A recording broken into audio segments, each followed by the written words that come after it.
seu projeto original de unificação do Norte com o Sul.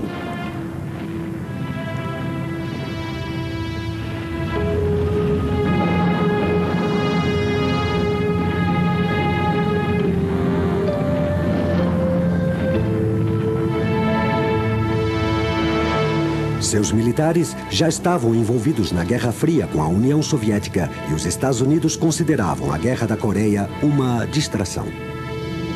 O verdadeiro temor continuava sendo o perigo de uma guerra nuclear total com os comunistas. Enquanto alguns países trabalham na redução das suas forças militares, outros países trabalham... Enquanto os dois grupos propagavam ao máximo a sua situação militar, as conferências de paz tentavam garantir uma trégua que começou em julho em Kaesong. O rígido MacArthur foi substituído pelo general Matthew Ridgway, um pouco mais conciliador e que tinha como objetivo manter os Estados Unidos em paz com a União Soviética e com a China e repelir a agressão e instaurar a paz.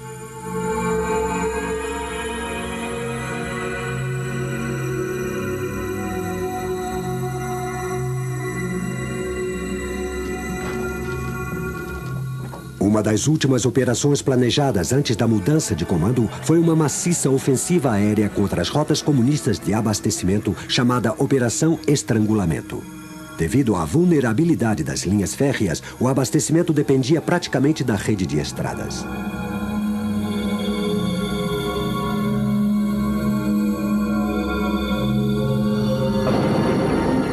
A ONU utilizou todos os aviões de ataque disponíveis, desde bombardeiros e caça-bombardeiros da Força Aérea Norte-Americana aos aviões da Marinha Norte-Americana, a Divisão Aéreo-Naval e as Forças Aéreas da Austrália e da África do Sul.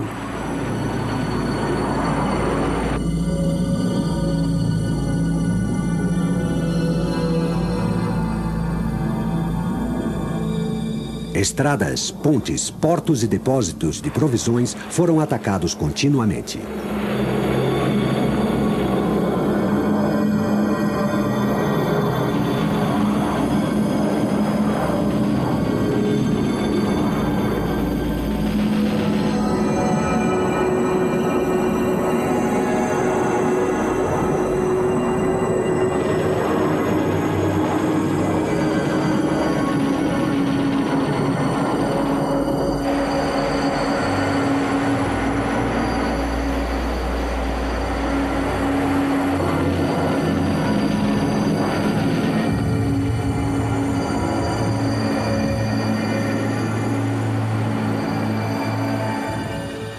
O recém-criado helicóptero marcou sua presença como transporte de assalto e de evacuação de feridos.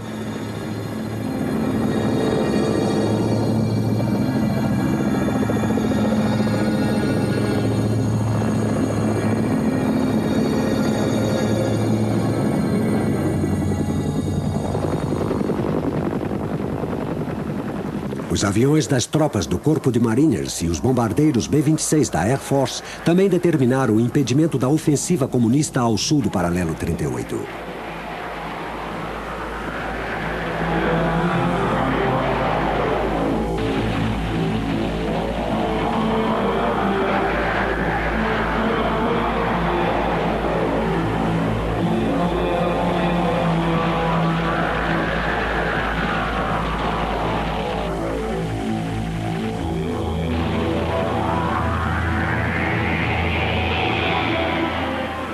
Apesar dos seus intensos ataques, a Operação Estrangulamento não logrou paralisar o abastecimento aos comunistas, que puderam reparar os seus prejuízos com o trabalho forçado dos camponeses. O reconhecimento fotográfico da ONU constatou que, apesar de reduzido, o movimento de tropas e de abastecimento comunistas continuava.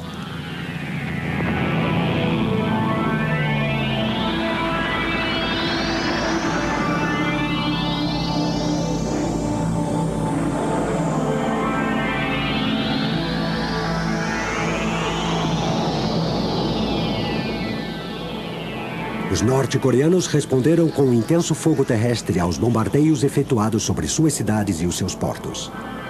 A ordem dada aos pilotos de não sobrevoarem o território vizinho da China limitava bastante o ataque dos B-29.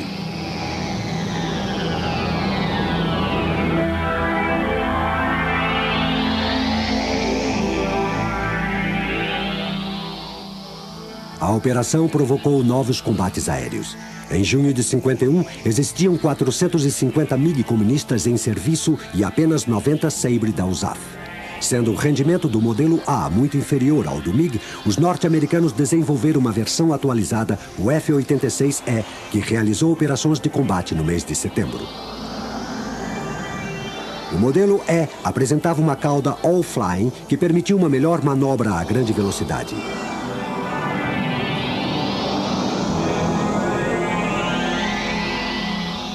Um segundo grupo de caças comunistas, equipado com o atualizado MiG-15 bis, entrou em serviço.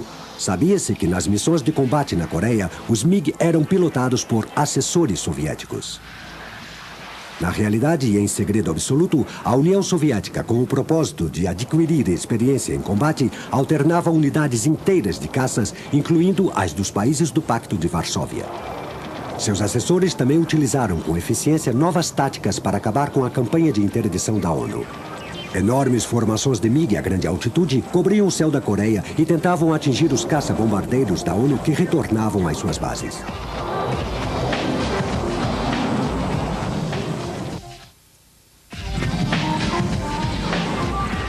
Em meados de setembro, as operações da Marinha Norte-Americana efetuadas da costa este da Coreia sofreram um contratempo.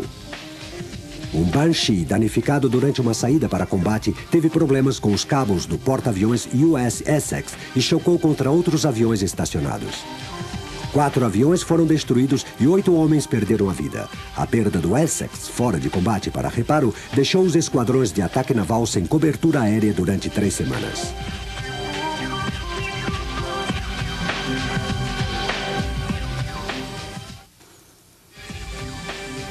Desde 1952, com a ameaça dos MiG, a Força Aérea Norte-Americana gradualmente deixou de utilizar os seus aviões mais antigos, contando com eles somente em operações de menor envergadura. Os F-80C foram substituídos por uma segunda esquadrilha de F-84E.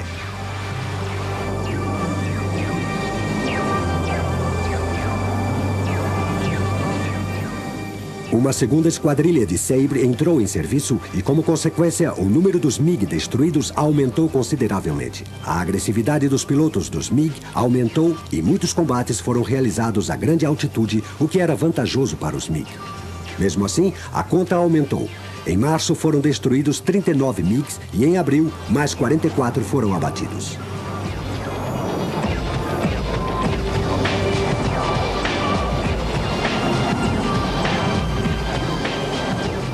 Um dos mais célebres combates ocorreu em agosto de 52, quando o tenente Peter Carmichael conseguiu o único triunfo da divisão aeronaval na Guerra da Coreia. 8 MiG atacaram a sua esquadrilha composta de 4 Seafury, caças com motor de pistão e, portanto, mais manobráveis. Os MiG perderam. Carmichael derrubou um avião e 2 mais foram atingidos pelos seus companheiros de esquadrilha.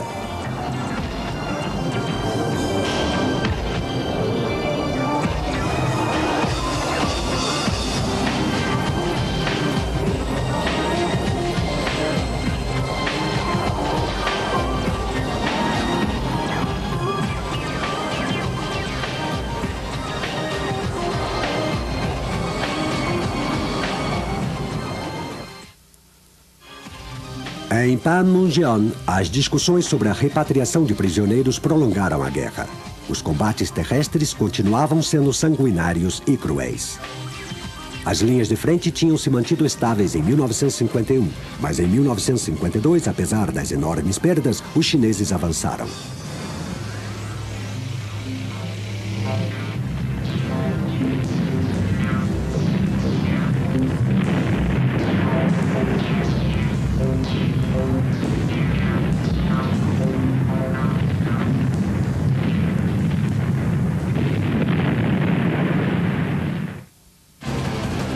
Este acontecimento motivou a entrada em serviço no início de 1953 do modelo mais avançado do Sabre, o F-86F, que passou a operar junto com a 51ª Esquadrilha.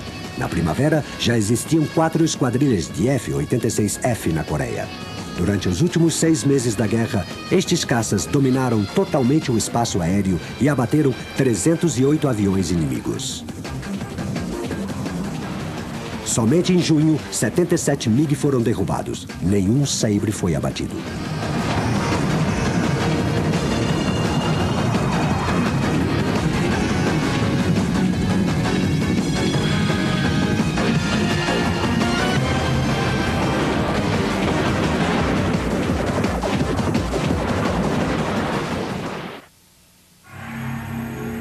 A morte do líder soviético Joseph Stalin em março de 53 provocou uma grande mudança de atitude por parte da delegação chinesa presente nas conferências de paz.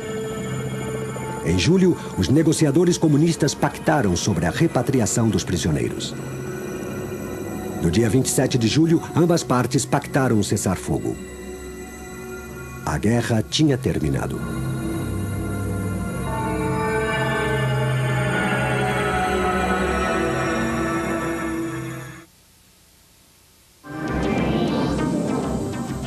Depois da Segunda Guerra Mundial, a Guerra da Coreia foi uma importante lição para os conflitos futuros e serviu de modelo para uma nova técnica de combate, tanto na terra como no ar.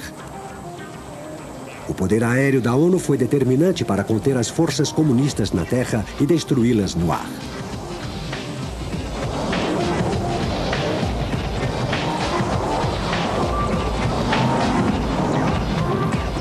Com mais de 800 MiG derrubados, os Sabre conseguiram a impressionante proporção de uma perda por cada 10 aviões abatidos. 39 dos seus ases abateram mais de 300, o que demonstra que o treinamento e a experiência operacional dos pilotos conduzem à superioridade no combate, apesar de que o rendimento dos seus aviões seja inferior.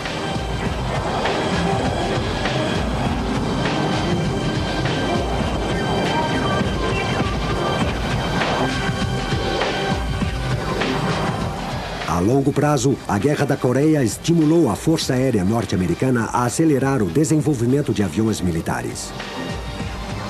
Graficamente, a natureza efêmera destes combates entre reatores provou que o tempo das metralhadoras como armamento único tinha terminado. A era dos mísseis estava para chegar.